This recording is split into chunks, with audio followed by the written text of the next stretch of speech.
देवताओं ने इंद्र को आगे करके वृत्रासुर के साथ संधि का प्रस्ताव रखा। वृत्रासुर के पिता त्वष्टा को जब यह बात पता चली तो उन्होंने अपने पुत्र को सावधान किया कि हे पुत्र, मैंने तुमको संकेत दिया था कि शत्रु को कभी छोटा नहीं समझना चाहिए, वो तुम्हारे द्वारा पराजित है, वो कभी न कभी उसके मन में ये कहते हैं रहीमन धागा प्रेम का मत तोड़ो चटकाए, और टूटे से फिर ना जुड़े, जुड़े गांठ पड़ जाए। जब संबंध विकृत होते हैं तो भले वो जुड़ जाए लेकिन उसमें ग्रंथि तो रह जाती है, और शत्रु इस बात को हमेशा रखते हैं, वो अवसर की तलाश में रहते हैं कि कब मुझे बोलने का अवसर मिले।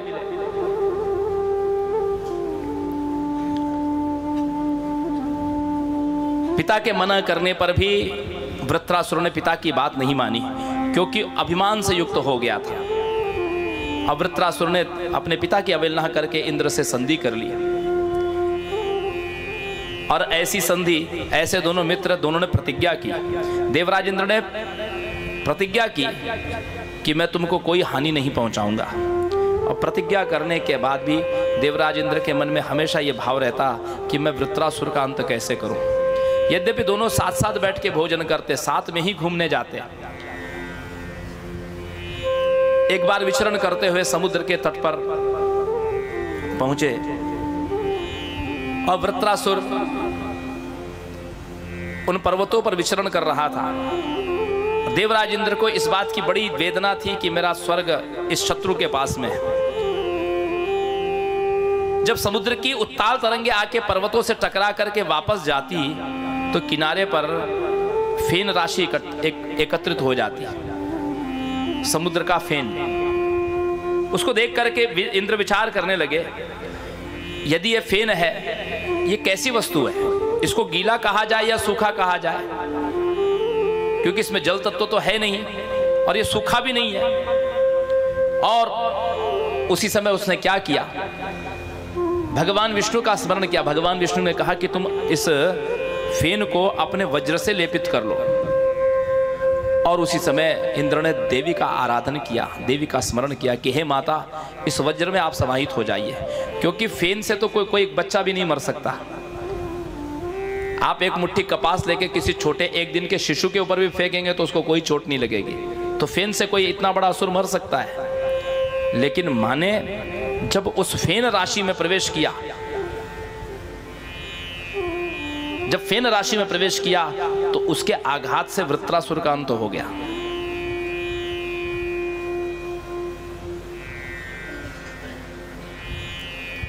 जब वृत्रासुर का अंत हुआ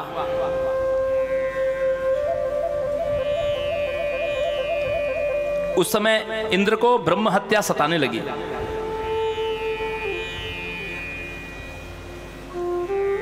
अब ब्रह्म हत्या के प्रभाव से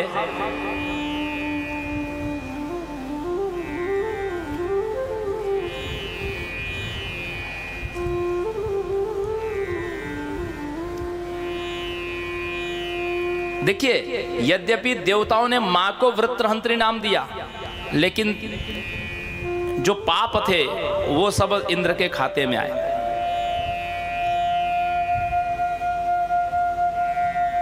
व्यास जी कहते हैं, देखो राजन, जिस समय व्यक्ति के जीवन पर विपत्ति आती है उस समय दैव के प्रतिकूल होने पर पिता माता तथा भार्या भ्राता वात सहोदरः सेवको वापि मित्रं वा पुत्रश्चैव तथौरसः प्रतिकूले गते दैवे न कोप्येति सहायतां भोक्ता पापस्य पुण्यस्य कर्ता भवति सर्वथा। जब दैव प्रतिकूल हो जाए, आपका समय विपरीत हो जाए, उस समय पिता माता सगा भाई पत्नी पुत्र आपका सेवक आपके रिश्तेदार संबंधी उस समय कोई भी आपकी सहायता नहीं करते हैं। दैव के प्रतिकूल होने पर समय जब विपरीत आता है तो ये सारे ही शत्रु हो जाते हैं। और जब समय अच्छा रहेगा ना, समय अच्छा रहेगा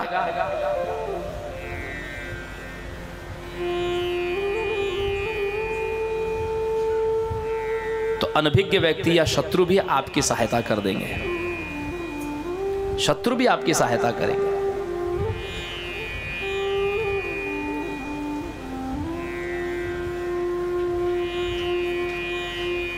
एक मां के स्थान पर जब मैं पुरस्चरण करने गया तो वहां पर एक अपराधी वृत्ति का व्यक्ति आया। तो मेरे जो मित्र थे वो उन्होंने कहा, वो डर गए कि अरे, वो मेरे कमरे में आकर वो गांजा वांजा भी पीने लगे, सब दुष्ट प्रवृत्ति के लोग। अब मेरा मौन शुरू हो चुका था। तो मेरे जो मित्र थे पंडित जी, मुझे बाद में बताने लगे कि ये बहुत ये किसी साधक को साधना करने नहीं देते हैं, ये माता जी के मंदिर में पंडित जी के पास से दान पेटी में से भी पैसे वैसे सब ले लेते हैं।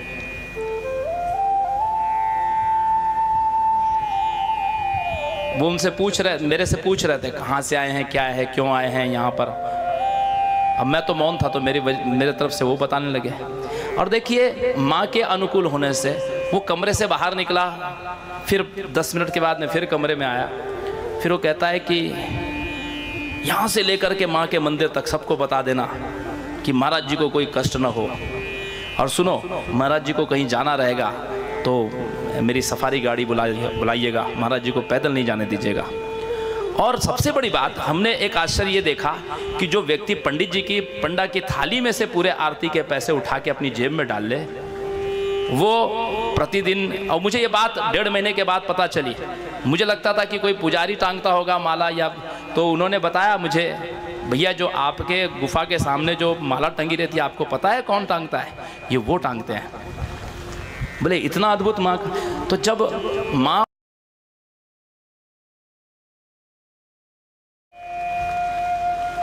और दैव प्रतिकूल हो गया तो फिर शरीर भी साथ नहीं देता, शरीर भी साथ नहीं देता, पति पत्नी कोई साथ नहीं देता, सगा भाई माता पिता भी आपके दुश्मन हो जाते हैं। इसलिए एक एक को मत मनाओ, अकेले मां को मनाओ। मां के अनुकूल होने से सब अनुकूल हो जाएगा। देखिए, ये विपत्ति क्यों आई इंद्र के जीवन पर? क्योंकि जब आप किसी गलत कार्य में भगवती को भी संलग्न करते हैं तो उस समय देवी भी आपका कार्य तो पूरा कर देगी, लेकिन उस समय उस विकट परिस्थिति में माँ भी आपका साथ नहीं देती। यदि आपकी चूंकि सिद्धि है, वचन है, तो माँ उसको पूरा तो कर देगी, लेकिन देवी ने भी अपना अनुग्रह हटा लिया। और आज देवराज इंद्र को ब्रह्म हत्या सताने लगी। देवराज इंद्र विचलित हो करके जहां भी जाएं वहां पर वो ब्रह्म हत्या चली आए। उसके शरीर की दुर्गंध और उसका विभत्स रूप इंद्र को कहीं भी चैन लेने नहीं देता था। अपनी पत्नी को बताए बिना, शची को बताए बिना इंद्र मानसरोवर में गए। एक कमल के नाल के भीतर, कमल की डंडी के भीतर सूक्ष्म रूप से छोटा सा रूप धारण करके उसके भीतर छिप गए। कहीं भी उनको आश्रय नहीं मिल रहा, कहीं भी चैन नहीं मिल रहा। इंद्र पद खाली हो गया। देवताओं ने, देखिए देवता भी कैसे स्वार्थी हैं। उनके मन में पहले तो इंद्र को निष्पाप करने का प्रयोजन होना चाहिए। वो कहते नहीं, हमको तो पहले नया इंद्र चाहिए। तो पृथ्वी के भारतवर्ष में नहुष नाम के राजा थे।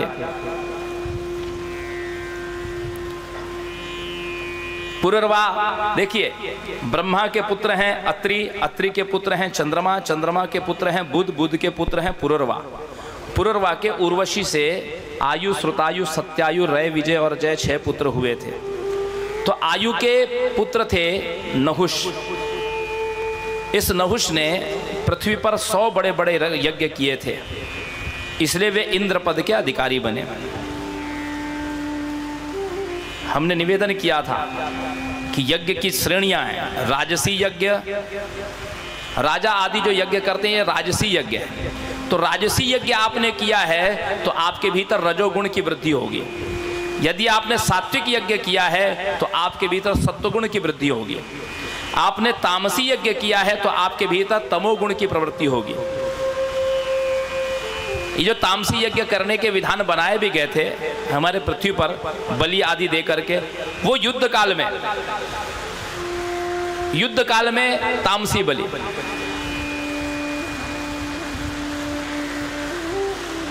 बाहुबली सिनेमा में देखा आपने? वो युद्ध में जाने के पहले भल्लाल देव भैंसे की बलि देता है, फिर बाहुबली अपने रक्त की बलि देता है, क्योंकि वो रणभूमि के लिए बलि। वहां पर आपको तमोगुण में प्रवृत्त होना है, इसलिए वैसी पूजा है। और रजोगुण यज्ञ करके जब नहुष ऊपर गया, स्वर्ग का इंद्र बना, तो रजोगुण से तो शरीर, जीवात्मा आपका जो सूक्ष्म शरीर है वो तो रजोगुण से युक्त रहेगा ही। अब मन में क्या भावना